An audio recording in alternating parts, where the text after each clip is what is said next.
How are you, Jordan Belfort? Nice to meet you. Nice to meet you. Thanks for taking the meeting. Thanks for coming in. Great. Having a good day?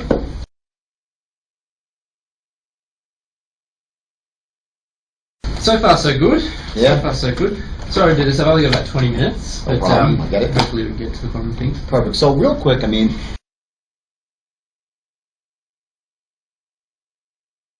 I guess the way I usually work is I kind of want to know about you, your company, what kind of challenges you're facing right now, what's right in your business, what's wrong in your business, and based on that, what we do here at LMK is we kind of tailor make our strategies to directly suit our clients' needs. We have 3 areas of excellence we focus on.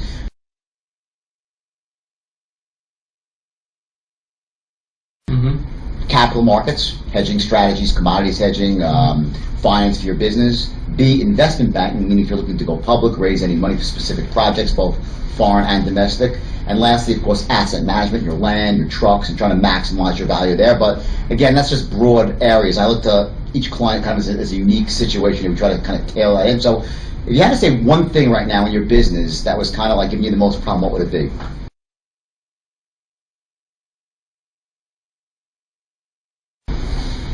In terms of growth, like, stopping you from growing as fast as you could. It's probably uncertainty around China. We're a business that's really got its history very much rooted in Australia. We've had some experience in Singapore and Hong Kong. Right, different markets. China, yeah. Yeah, China's really unknown to us. Right. And that does keep me awake at night a little bit. In the sense of that, obviously, to fill the demand, you have to kind of grow a certain amount of, or produce a certain amount of crop, and then, or milk, and then you're not sure if they're going to buy or not. So there's an issue of,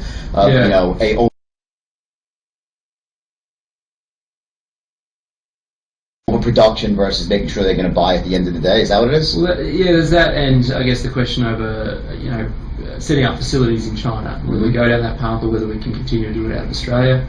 I believe we do need to set up some facilities in China, but that requires capital. You have nothing there right now at all? No. Okay. And have you investigated opening up anything at all in China right now, or just really in the early stages of it? Oh, no, look, it's been something I've been meaning to talk to my banker about. We've kind of discussed around the edges before, but we haven't really talked about it in depth. Right. Let me ask you a question. I was doing some more research on the industry, and one of the things that stuck out is that, in fact, there's still a massive growth potential for you here domestically in Australia, right? Really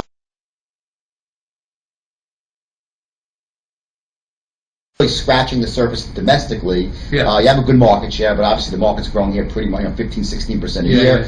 There's still so you're also kind of building the current market share as well? Absolutely.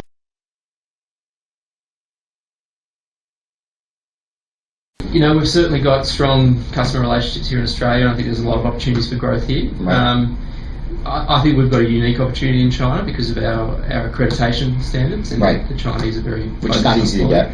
No, I think we might be the only Australian company that has it. Right. So, we could go very comfortably just focusing on Australia, and that might be the best path. I'm not sure, but the China opportunity just is dangling out there, I guess. Right. I know. It's kind of like I do. Not just obviously in the organics, I mean pretty much every business is high tech, low tech, and everyone's kind of, China's like this kind of, this 900-pound gorilla in every conversation, and the idea, I think that's the question, the challenge everyone faces, we know we got to go there, there's a massive market there, but how do we get there in a way which is basically risk averse, but allows us to kind of test the waters, and if we hit it, to kind of expand quickly and capitalize. Yeah, you're right. And the risk thing for us is really important. I mean, while we've got some ambitious plans, we don't want to take on too much risk. Right. No, makes sense. And in terms of you, where do you fit in with the company? In terms of what's your what's your kind of division of responsibilities? Do you manage the entire company, or how does it work? Yeah. Yeah, so I'm a major shareholder of the company, and I manage the operations day to day. So I'm very hands-on on the operational side of the company. And how about the brothers, the guys those are the two? One of my brothers is quite involved, but probably not quite as involved as I am. He looks after some more of the marketing and sales elements. Right. And then my father still has an active role in an advisory sense, and, and a minor shareholder. And but it's mainly operationally run by myself. Got it. And how about the actual? Do you have a CFO that reports to you, or? Look, we have a business manager, and he looks after a lot of the finances, a lot of the accounting, and that sort of thing. So I guess he's like our CFO. Right. So now you're basically fully integrated in the sense that your own farms, right? You're actually growing this stuff, processing it, and then shipping it out.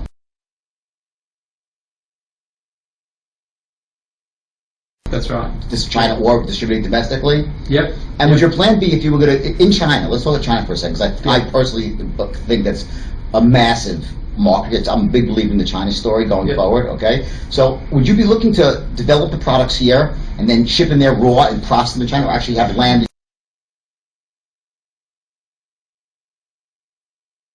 in China and grow them in China?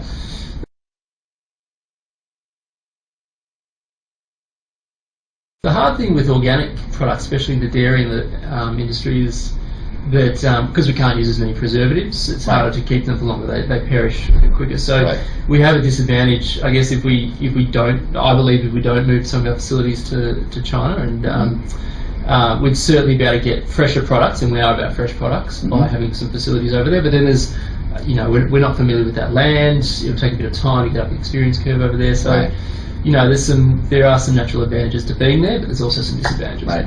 Let me ask you a question. Have you guys considered actually trying to partner up with someone that's purchase an existing small producer for organics in China and kind of then use your technology? This way, you have sort of a stable foothold already there, and then grow their business versus trying to start from scratch at all?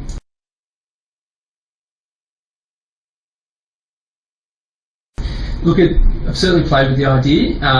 Very cautious about it, just because we're a family business, build a lot on trust.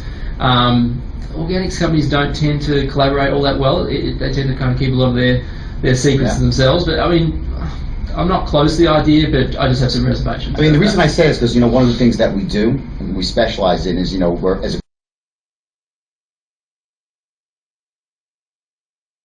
global merchant banker, we have strategic alliances all over the world, and especially in China.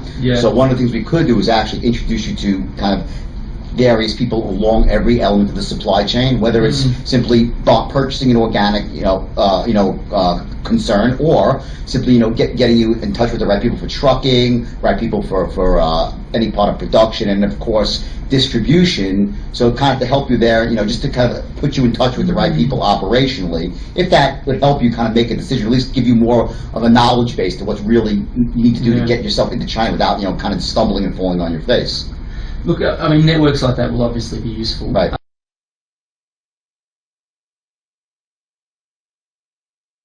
This idea of getting into a partnership with another company, I'm not sure. I mean, is that the sort of thing you think? No, I mean, listen, here's what I do. I'm a believer in what you weigh all your options, right? I totally get that, there's a certain culture that made you guys what you are, right? And one of the great risks about China is it's a very different culture.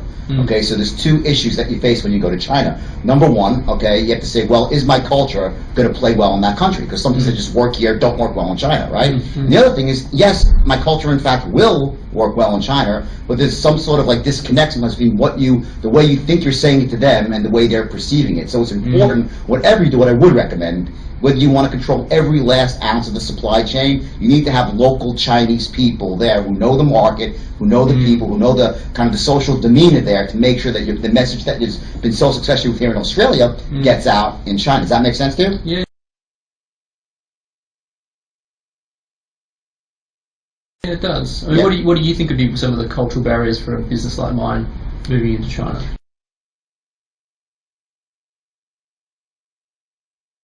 I think that number one, it used to be like that China had this whole big, the sage white man, we want to know what the white man is doing. That was a, big thing that when they felt like they were behind. Now, there's been almost a tip where they feel like they're the emerging dominant power, and almost like they are the wise ones and they know it all. So yet they, in truth, know, of course, they don't know everything, right? So there's a sort of cultural gap of you being able to educate them but at the same time making them think it's their own idea. Like it's like giving them the facts so they come to the conclusion you wanted them to come to in the first place. And it doesn't happen so much. It doesn't do much with like production, but with marketing. Yeah. Okay, and as you guys know, you're not just producers, you're marketers. Okay, so you need to have kind of both elements of that equation wrapped up. Now, again, like obviously, I'm a banker. I'm not in the organic food business, but one thing I do know is there are certain core distinctions that run through every industry. Whether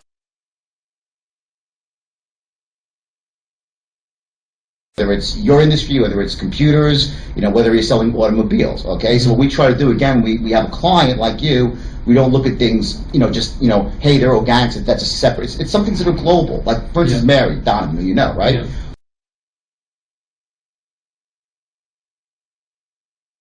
One of the things we did for Mary is we were able to save her a tremendous amount of money domestically and overseas on our commodities hedging, and on some of her currency swaps that she was doing. And the ways we did that is because we understand there are certain peculiarities to her industry, but at the same time, there are also some commonalities that apply to all industries. So we're able to come up with a model that directly suited her needs that would address.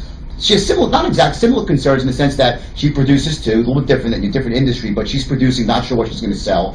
So it's important that she actually has access to her supply chain, but doesn't end up stuck with 2 months of inventory, right? And, which is even worse for you because it's perishable, right? But I guess you need to be kind of ultra just-in-time inventory strategies, right? To drive yourself to market. So I think for you, if I listen.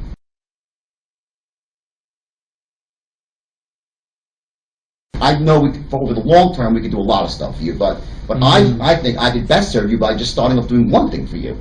Okay, and then let me just start off and try to do one thing for you really, really well. Like I don't want to interfere what you do with Titan. I'm sure they're great and everything. I know them. They're a very good, reputable company. Respect them. But we specify in something that's a little bit different. And one of the first things I'd love to try is take a look at exactly what you're doing with your commodities.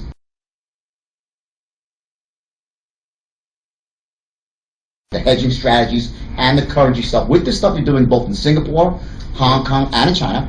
Okay, and I want to get in there right away, straight away, and I want to go in there and give me a shot to beat it. Like, let me work. Give me 30 days. I'll do my trades small. Start small. Don't stop what you're doing. Put a small amount of your trades through me, and then analyze in 30 days the percentage gain. And if I'm even half as good as I say I believe you'll be moving all your business over to me after that. That sound fair enough?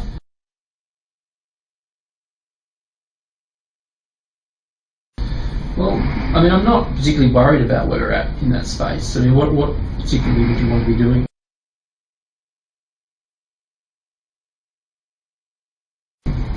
Well, let me ask you a question. First of all, does the overall idea in terms of of us advising you not just in one area but all areas make sense to you that we could be an asset over the long? Does that appeal to you?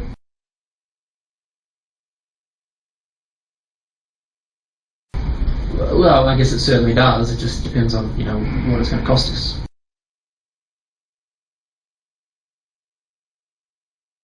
Right. Well, exactly. And of course, cost always in the end comes down to it, but it's not just so much cost; it's also the value you get for the cost, right?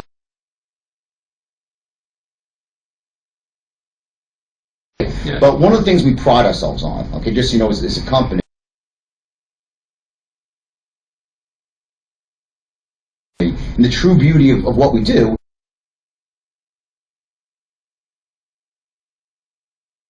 is that every transaction that we do with you, okay, we're looking always at two things. A, to keep costs down as much as possible, anything, whether it's brokerage, hedging, helping you purchase an asset you didn't think you could afford, helping you expand into a new market, going public perhaps, okay, getting a bridge loan in a foreign market. Of course, we always look at costs.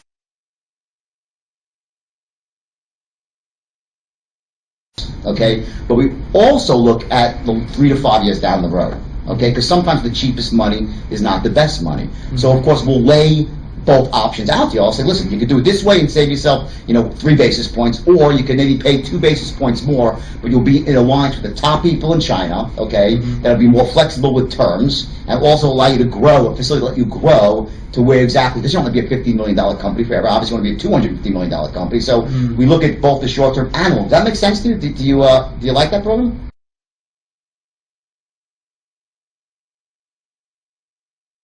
I mean, look, in theory it sounds good, but I mean, at the end of the day, it sounds like you deal with a lot of big companies, and you know, we're not a huge company.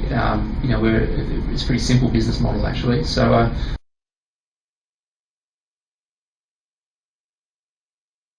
I'm just wondering if it's all a bit too much and too complex for us. Right. Right. We've run it pretty successfully in the past by following a pretty simple model. Right. So yeah, I'm just not sure. Well, let me say this. I hear what you're saying.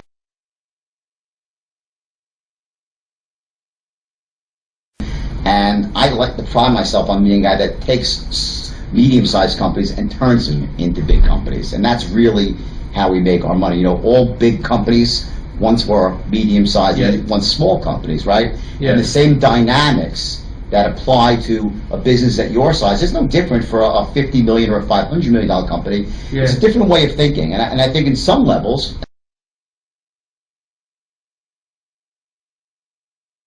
listen, that's why I said to you, I'm not looking to interfere with relationships that you have right now, because I think that a smart business person, you guys are obviously smart, you know what you do well, right?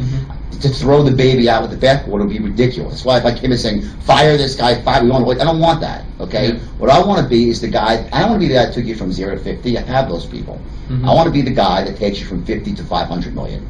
Okay, in that area, I know I could be a major asset to you, because we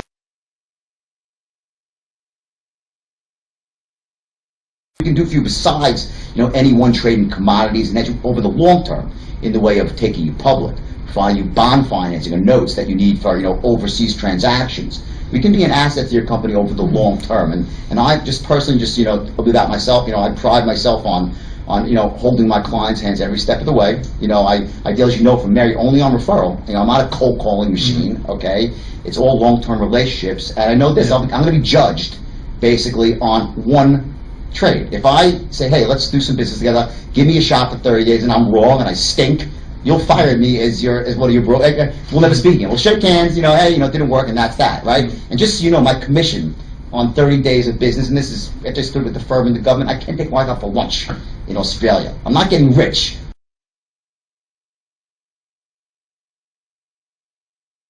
Okay, but I know this.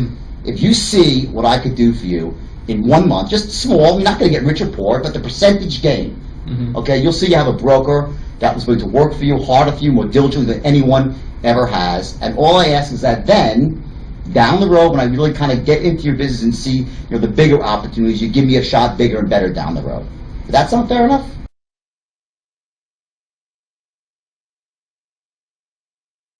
What do you think is possible in 30 days? I mean, how much can you do in a month? Not a question of money, it's a question of percentage savings.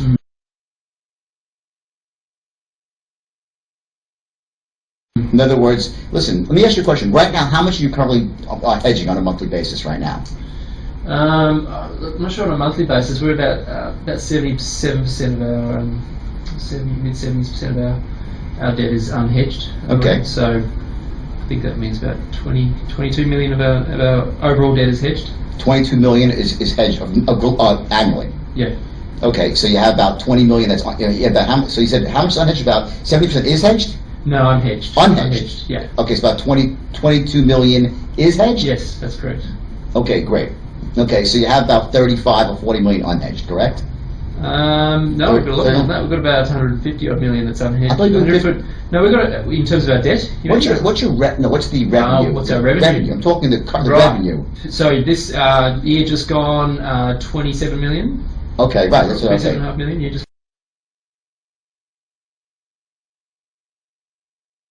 So here's the thing. See, I look at that, just so you know. Okay, yeah. One of the things that a lot of people overlook is that the day-to-day foreign currency exchanges that occur between what you're doing in China and when it comes back to here and vice versa, Singapore, Hong Kong. The biggest, I wouldn't say fraud, but let's say the biggest way for you to get clipped as a businessman is in the foreign currency markets. It's like it's the Wild West there, okay? And you know what we do, okay, is we'll sit you with cost of money. In other words, we don't mark up our trades. We're gonna basically buy and sell your money for you on the exchange in real time, okay? And the amount of money that saves for you, percentage-wise, is staggering. Now, again, I'm not saying you're going to make 10 million extra on your bottom line, but what it will show you, on a very riskless way, it allows me to show you that when you say, hey, I'm doing it this way right now, and this guy came in with a very small transaction and showed me I could save literally 30 or 40% more, annually on this amount of money, that just shows you I'm a guy that knows what I'm doing. And after that, once I kind of earn your trust, then let's kind of talk bigger and better where I can really save you bigger money down the road. We could use that as a benchmark for future business. All I'm asking for is this.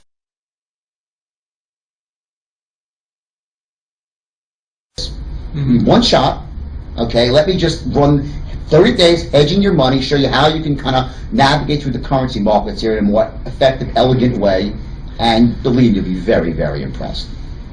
Yeah, look, I mean, it sounds promising. I guess I'm just a little bit cautious. I don't know anything about your company. I don't know if you know this, but the farming industry is built very heavily on trust and loyalty. Totally get it. The banking relationship I have now has been built up over many years, plus legacy through the family. A lot of farmers get involved with banks, new and new organisations, and they're with them through the good times, and then they totally get it. ditch them during the bad times. So I don't know anything about you guys.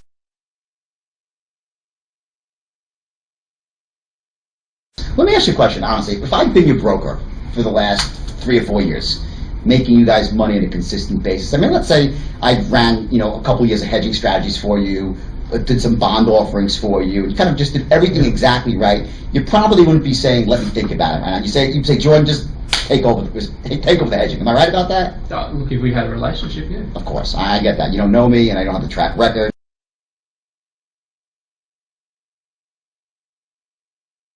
So let me just reintroduce myself to you a little bit, tell you about myself, what I stand for. Again, my name is Jordan Belfort, and I've been with LMK for about 6 years now, okay? And I'm one of the top salesmen at the company, and I am a salesman, by the way. I pride myself on actually going out there and, going after the people that I know I can help, okay? But one thing I do is I put my clients' needs above everything else, and I work literally round the clock tirelessly. I'm not an analyst. I'm not an investment banker, okay, but I literally will go at it like I'm like a researcher of these people, and I will find the absolute best person in my stable. We have three areas of excellence, right? Banking, finance, and asset management, right? I will literally go and comb our 3,500 employees to find the exact person that knows your business well, the exact program that best fits your needs, and I keep it simple. I'm here to not just put you into any program, but to hold your hand every step of the way. Guide you in, guide you out, okay, a phone call away. And, as far as LMK goes, again, long-term relationships, that's all we've been built on. We're, I think, the oldest or second oldest merchant bank in all of Australia, in business since 1886. So, obviously, we didn't get to where we are by burning our clients, okay, and we didn't get there by working on 15 or 30-day trials here, okay, and then saying, see you later. Obviously, we have earned our clients' trust by being right, by being diligent, by not risking their money, okay, and by also being there when there is a problem. So again,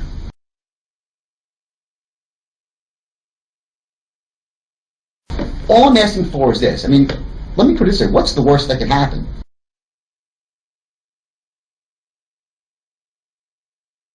Let's just say that I'm wrong, right? Let's say you give me a month, okay, and we hedge, we run $5 or $10 billion through a hedging strategy here, okay? And let's say at the end of the day, you don't make any more money. Let's say you lose 1 basis point on the whole thing. I'm wrong. You say, Jordan, you're just full of it, didn't work, and you fire me. Is that going to put you in the poorhouse as a company, honestly? Look, probably not. I have to see the numbers, but... it's not going to kill you, right? Right. And on the upside, let's say I am right, which I know I am, okay, and I can show you a 25% return. And you're like, Jesus Christ, this guy actually saved me, $27,000 on a small amount of money. It's not going to make you the richest company in Australia, right? Right. Not going to make you rich, not going to make you poor. But it will serve as a benchmark for future business. And then you'll know you have a guy that knows what he's doing, okay? And from there, we can work bigger and better down the road.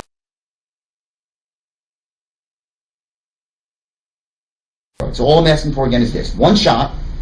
Give me 30 days, okay? If I'm wrong, you fire me as your broker, okay? But if I'm right, not only am I going to want you to do bigger and better, I'll offer some referrals too, because that's my business truly grows. Does that sound fair enough? Give me a shot.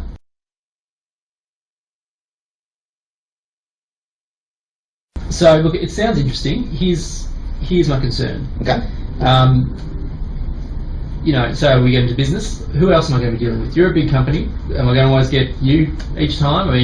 You're going to bring in other product specialists. Do I have to build trust with them? You know, I know what it's like with bigger banks, and that's why we prefer to keep. Yep.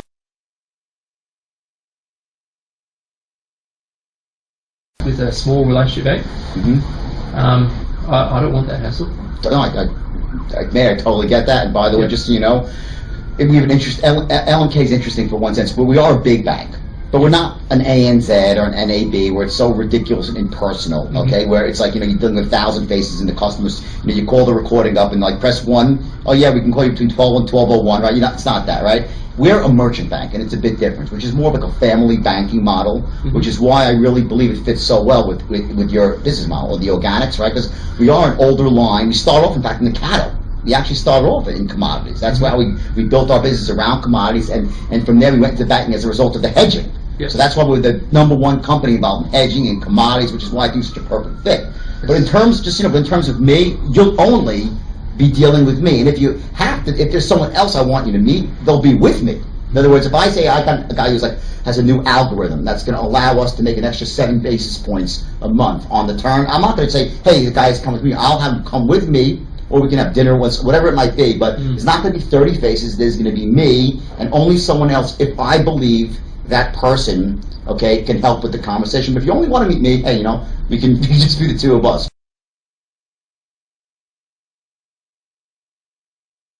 But again, all I'm asking for is this. I'm asking to get married right now, okay? I believe in starting small because I know I can prove myself to you. I mean, if I was here saying to you, I want all your business fire tight and do this, do that, right? You'd say, get the fuck out of here, right? Okay, but I'm not saying that. What I'm saying is that I'm confident if you just see a little bit of what I could do, we can use that as a benchmark to go forward. So again, I'm asking for one shot, 30 days, and believe me, you're going to be a client for life. Sound fair enough?